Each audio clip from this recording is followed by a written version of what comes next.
Hi, I'm Sebastian. Welcome to the Cubicle Chimps podcast, a platform where Raghu, Aditi, and I share our thoughts and views on aspects of running an organization effectively. Thank you for joining us. We look forward to your feedback and don't forget to send in your requests for future podcast topics. You can reach out to us through our social media channels, and our details are available in the show notes. We hope you enjoy this episode and show us some love by subscribing to the podcast on your favorite podcast player. Finally, please share this episode with anyone you think will find it interesting. Hi, Raghu. Hey Seb, what's up? How's your day? Day is awesome, Raghu. So excited that we are back on this podcast mode. I know. I actually been waiting for it, in fact. So I noticed that you're still super active on LinkedIn, and looks like you've got a new post up, and it's very exciting. Oh yeah. Thank you. Yeah, I think I've decided to be a blogger, and the only way you can be a successful blogger is you have to be active, and you have to really put a lot of content that matters and that will inspire and change lives. And I think yeah, that's why I've been active, and I think that's the only way to go. So this particular one is called Project Miles to Go. Before we dig deep into it, I would like to discuss some topics related. Hmm. I was reading the blog and something came to mind. I've Okay. often come across people who tell me that they don't have enough time on their hands to do things that they love or they're passionate about. If you come across such Okay. a person, or if somebody else tells you this, Hmm. what would you tell that person? Okay, interesting. See, first things first, I'll call them on their BS Mm. because uh, that's what it is, to be very honest. And then, on a actually serious note, we'll urge them to sit and analyze where they are letting their time slip through their hands. Once they analyze, my important advice for them would be to have the courage. This has to be noted: courage to change things by starting to do the things they love or passionate about. One at a time, one day at a time. It's pretty simple. Say yes to the right things and no to the wrong things. If you're confused about what is right or wrong, go back and dig deeper. Only you can answer that question. Yeah, but to do this, you need to probably be extremely good at time management. And I would think that Yes. people associate time management with really tedious and being really tedious and a lot of effort. And generally, it's not something people associate with being fun. But Yeah. it looks like you have found a way to make it fun. So, is it possible really to manage time in a fun way? Totally. Actually, it should be the other way around, isn't it, Seb? Yeah. See, why I'm saying that is if you're not having fun, uh, what are you productive at? Should you be doing it any longer? See, those questions should be answered then, right? So time Is management, it something you're passionate about, basically? yeah. So even the question, right, like you asked, and of course that's a lot of people ask that question. Time management sounds boring. Being productive sounds boring.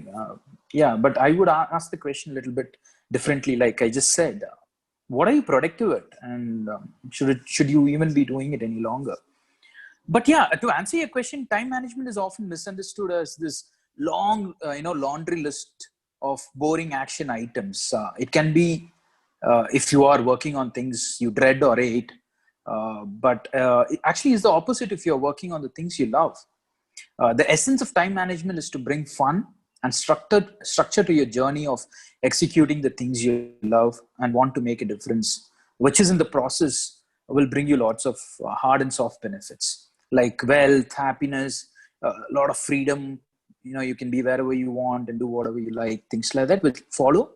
But I think the most important thing is the journey of executing things you love. So, if I'm not, if I've understood right, Mhm. it's more important to do things that you love, and if you end up doing things that you really love doing, then managing time shouldn't be a big problem, right? Yeah, exactly. See, a lot of people think the biggest asset or uh, the most important thing they have to run after in today's life is wealth creation, But I really think all of us have the exact amount of wealth every day, all our lives. That is time. Uh, Nobody gets 25 hours in their day. Nobody gets 22 hours in their day. Everybody, it's equal for everybody. What we do with that makes all the difference.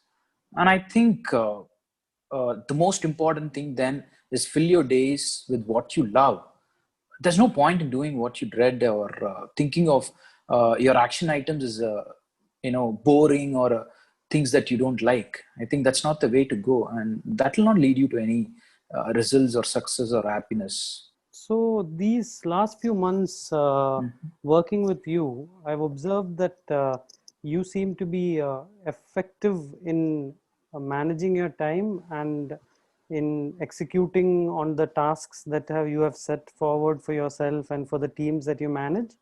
So Mhm. how do you go about doing this? Do you have any specific hacks, any specific tricks that you do to make sure that you achieve these milestones or complete these tasks? Yeah, see, again, why do we need to be efficient in that time management? Because it's very, every human goes through a lot of distractions. Everyone has their own distractions in their lives. The idea of an act is to solve for them. And my act is, I actually mute my phone and place it upside down. So one is it won't ring, and even if it rings, I don't know who's calling.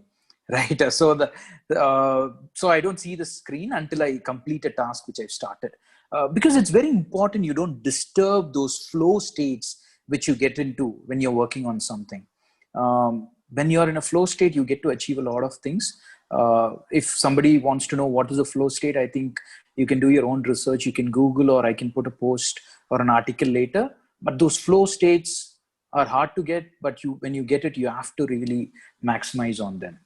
But yeah, my simple and a very practical hack is I sit in a room without much distractions, and the most important distraction then is the phone, and I solve for it by putting it on mute and placing it upside down.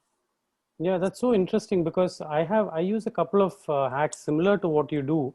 Mm-hmm. For me, being a front end, the face of the organization, I have a lot of customer facing demands on my time, Yeah, including a lot of phone calls, and it ends yeah. up consuming a lot of time during the day, and sometimes doesn't help me to get the task at hand to get executed. So Okay. what I tend to do, something that I Uh-huh. have figured is, maybe I'm a little lucky as well, but I have found one effective person in my company to whom I can divert my calls. Uh, and that person basically answers calls on my behalf for that 1 hour duration that I have set aside to get the task completed. And Mm-hmm. in the end of the hour, I just ask them who called. They give me the details, and I call all those people back. And I find that no, both I am getting my stuff done, and the people who call me are also pretty comfortable with this total random person answering the phone and telling them that I'll call them back. Something else that I've done of late is I've Mm-hmm. used something called the Pomodoro timer. I What don't is know if that? you, yeah. So the Pomodoro timer, it's based on this concept that the human brain can effectively work only for around 20 to 25 minutes at a time. Only Okay. 20 to 25 minutes of concentration is possible. Okay. So I set a timer on my. So you get these Pomodoro clocks on your Android or iPhone app store. Okay. You set it for the 25 minutes duration. Okay. And after the 25 minutes is over, you take a 5 minute break, you walk around, you relax, maybe get a coffee. If you have Mm-hmm. to check your email. Because we're talking about actual productive, effective time, right? Not the time that Okay. you're spending checking your emails. That's not your productive time. So Okay. when you set aside that time to do that productive work, like in your case, if you're looking at writing a blog, you set aside the 20-25 minutes to write your blog. Mm-hmm. You know that 25 minutes, that time is set aside for it, and the phone will remind you after 20 to 25 minutes to take a break. And you split that Okay. over 3 cycles, 4 cycles, and after a 3 or 4 cycle period, you take a 30-minute break. So you're giving Oh, your it's brain, interesting. yeah, you're giving your brain some time to recalibrate, relax, and then get back into the flow state. So it encourages you to be in that flow state for in Okay. certain periods of time. Yeah. Okay. So, interesting, because I think, what is it? How do you spell it? Yeah, so you know me, Raghu. I'm really bad at spelling, so I'll make sure that I add some of the popular Pomodoro clocks details in the Okay. show notes, so that Okay. our listeners uh, can go check them out on the app stores of the devices Okay. that they use. But I will share with you.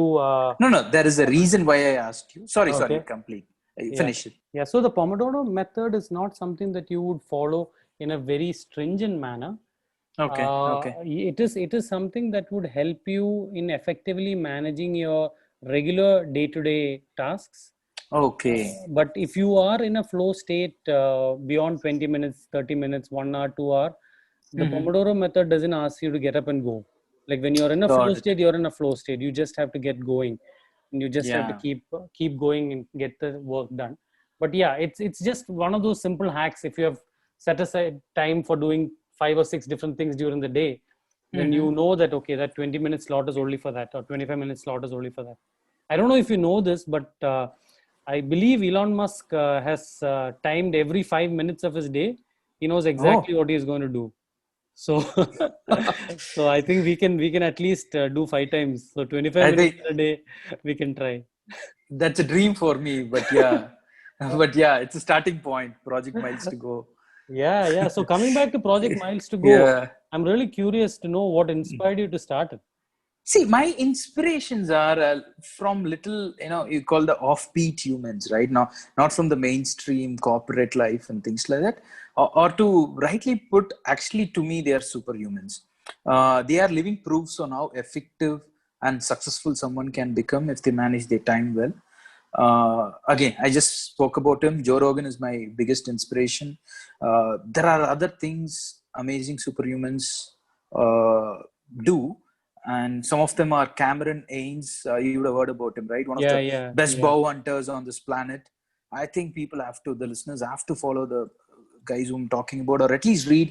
If you like, you follow them. There's so much to learn from him. David Goggins.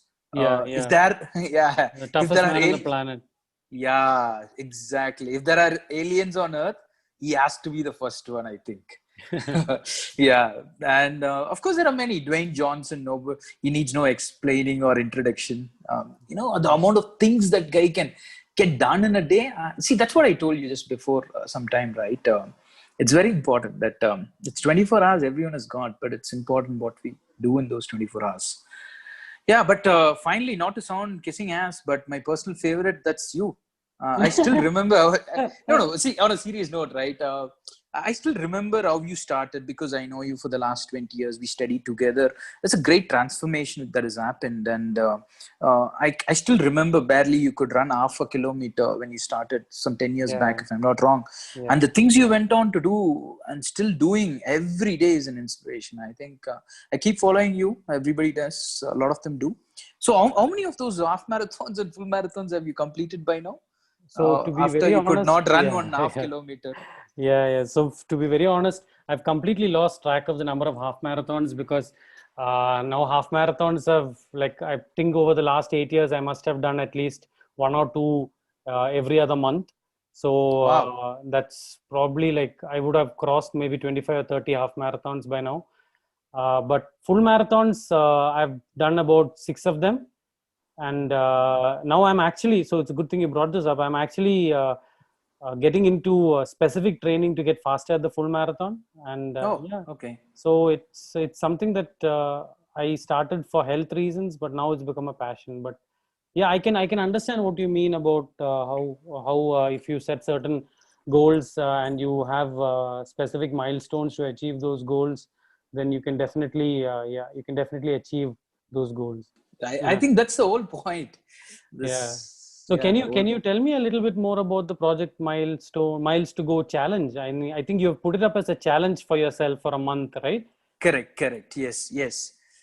See, again, what I've come to realize, from the inspiring stories and some of the superhumans who I spoke about, is that success is not only about the things you chose to do, but equally about the things you chose not to do, right?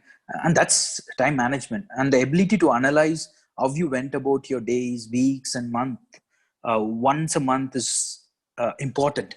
You just said, right? Elon Musk knows what he'll be doing every 5 minutes of his 24-hour day. I didn't know about it, but that's a beautiful coincidence to the story. So that is what led to the birth of this project or experiment Miles to Go. This is a very efficient yet a fun way of becoming effective with your time. That's what my aim is through Miles to Go. And so what happens in this project Miles to Go is very simple. You would have seen my blog. I list down all my to-dos for the day. Then I categorize them into broader themes, and I hold myself accountable to it. By doing this, I get a report card every day. You're actually generating loads of data points for you to analyze later.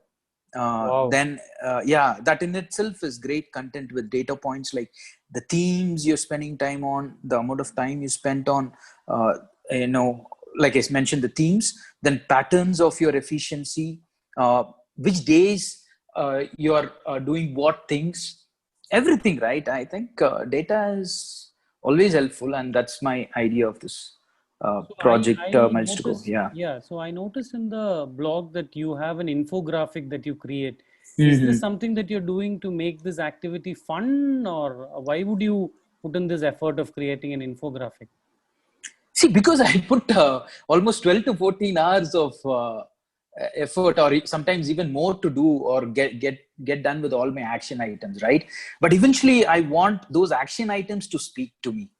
Whether I've had a good day, bad day, because I am my best judge, and I wish and I want everybody to do the same. Hence, this infographic is a mirror that shows to me how I went about the day. Did I give my best? That's the reason for infographics, and it's fun too because you're measuring it, but it's more of a Yeah. reflection. Yeah. Yeah, I can really relate to this because I've been maintaining a bullet journal for a few years now, on and off. And recently, I would say the last 3 months, pretty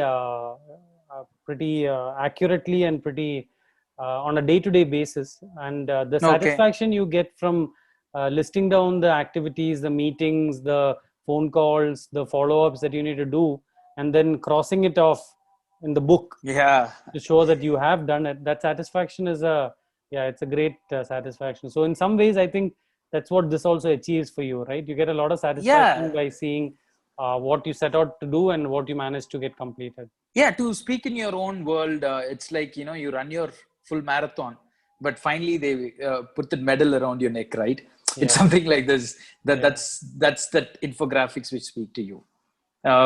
You may not get a medal, or you might get a medal, but that's the report.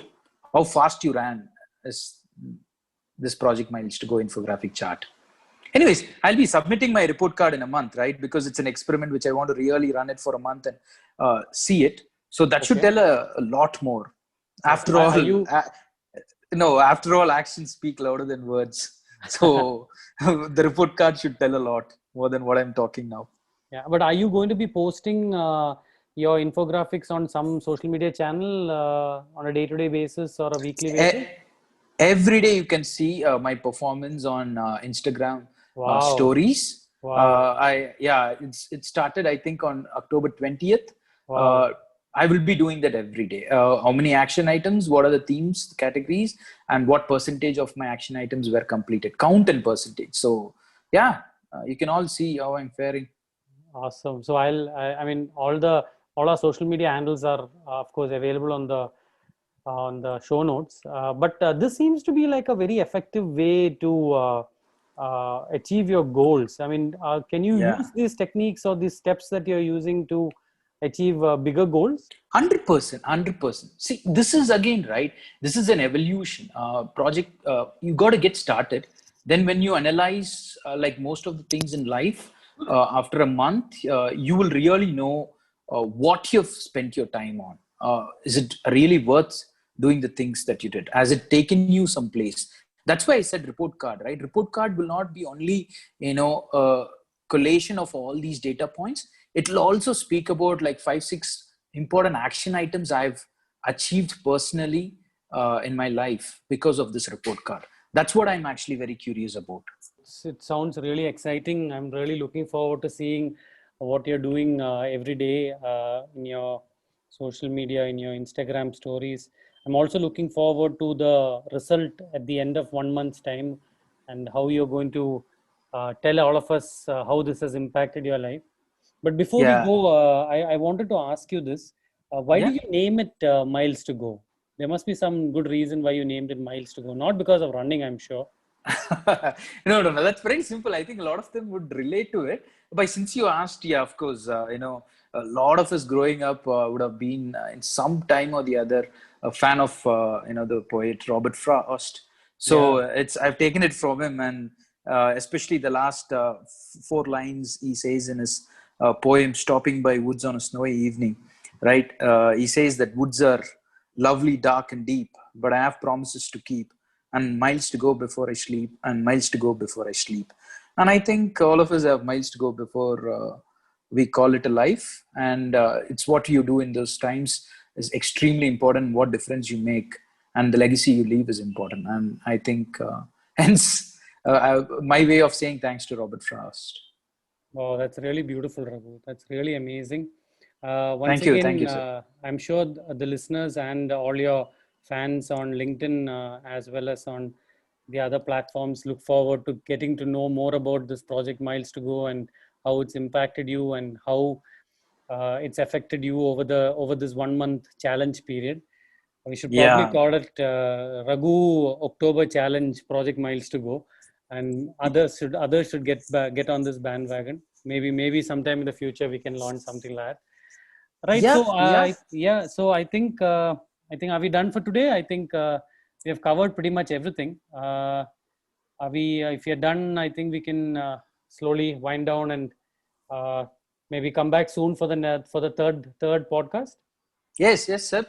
It's been a good ride so far. Excited about more podcasts to come. Like I Yeah. said, miles to go. Okay, Raghu. So catch you next Yeah. time. Looking forward to our next talk. This was really interesting. Once again, thank you, and thanks to the listeners. Thank you, listeners. Enjoy your miles and have fun.